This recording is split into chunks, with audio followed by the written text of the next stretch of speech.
आज तो बारिश के बीच में ही मैंने सुबह-सुबह अपने हस्बैंड को उठाया और मैंने बोला कि अंडे ख़त्म हुए हुए हैं, जाके जल्दी-जल्दी अंडे ला के दें शॉप से, क्योंकि आज मैंने बनाना है अंडे वाला पराठा और अंडों के बगैर हमारा तो गुज़ारा ही नहीं है।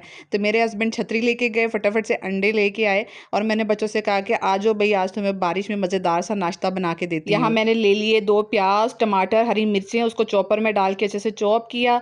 1 अंडा लिया और उसके अंदर मैंने ये सारा कुछ डाल के मैंने नमक और काली मिर्च डाल के अच्छे से अंडे को बीट कर लिया।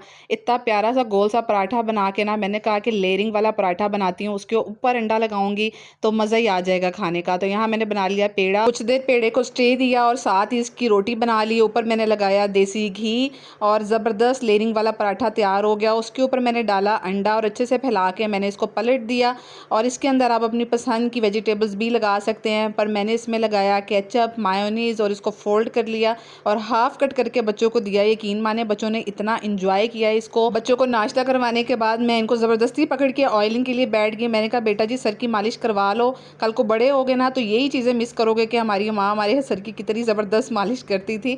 और फिर मैंने दोपहर के खाने में बना ली अरवी। अरवी को जल्दी से फ्राई किया, फटाफट मैंने प्रेशर में डाल के गोश्त भूना और जल्दी जल्दी अरवी प्रेशर में बना ली।